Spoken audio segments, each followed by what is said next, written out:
So, with all the headlines about the conflict near the Strait of Hormuz, you'd think financial markets would be in an absolute tailspin. But if you glance at oil prices or the stock market, everything seems, well, surprisingly calm. So, what's the deal? We're going to dig into that because just beneath the surface, there's a completely different and way more urgent story playing out. And listen to this. This is the kind of warning we're hearing straight from oil industry insiders and analysts. They are seeing something that the rest of the market is apparently ignoring, and they are not being quiet about it. This isn't some problem for down the road. They're saying the window to fix this is closing, and it's closing fast. And this slide really nails the huge disconnect we're talking about. On one side, you have the market reality. Oil prices holding steady. The stock market, just a little dip. But then you look at the other side, the expert warning, and it is terrifying. They're talking about a major crisis on the horizon because all the quick fixes are got to run out. So what on earth explains this gap? That's the mystery we're here to figure out. Well, the answer, it turns out, is that the stability we're seeing right now, it's completely artificial.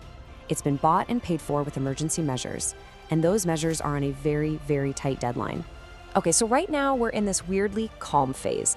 The US and other countries have rolled out these stopgaps, mostly by releasing a ton of oil from their emergency reserves. But, and this is the most important part, that all runs out in mid-April. That is the hard deadline, the point when these emergency measures just aren't enough to fill the gap in the world's oil supply anymore. So let's just look at the raw numbers that show how big this problem really is. And you don't need a finance degree for this, it's basic math, and it's exactly what has the experts so worried. First up, the shortfall.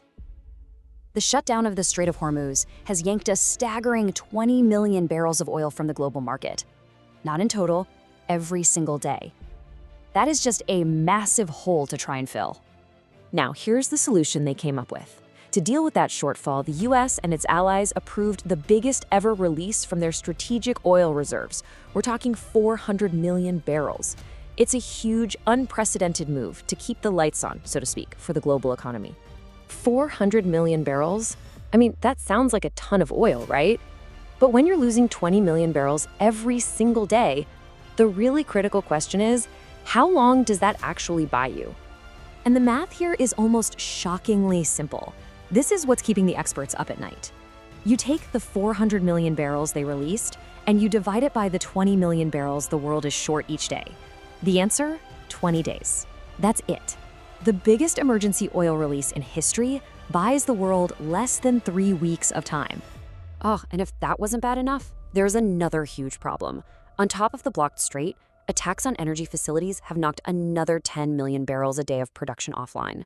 And here's the thing. Unlike a shipping lane that can just be reopened, this production isn't going to just snap back. You're talking about major industrial repairs that could take months, maybe even longer. It's not like flipping a switch. Okay, so all of this brings us back to that first big question. If the numbers are this clear and the deadline is this close, why isn't Wall Street hitting the panic button? Well, the answer is that the financial markets are making a really, really optimistic gamble. See, the market's calm right now isn't based on that 20-day timeline. Not at all.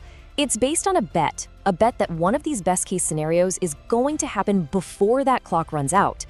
Investors are basically pricing in a quick end to the war or some kind of military action that forces the strait open. They're betting on a happy ending, not on the current reality. And that, of course, leads us to the most important question of all. What happens if the market is wrong? What's the fallout if that mid-April deadline comes and goes and the oil still isn't flowing? If that deadline gets missed, that temporary dam that's holding everything back just breaks. Without those emergency reserves, the world suddenly feels the full force of a 20 million barrel a day deficit. The first domino to fall will almost certainly be a massive spike in oil prices. And right after that, you'll see global stock markets dive as the reality of a true energy crisis finally hits. And let's be really clear here, this is not just some abstract problem for traders in New York. A crisis like this has real, tangible consequences for all of us. We're talking about the potential for widespread fuel rationing, just like in the 70s, something a few countries are already starting to do. It would affect everything from what you pay to fill up your car to the price of, well, everything at the grocery store. So here's the bottom line. The financial markets are operating on a high-stakes bet that this whole thing gets resolved in the next couple of weeks. They are gambling on a perfect best-case scenario. Looking at all the facts, the real question we should all be asking is that a bet you're willing to make?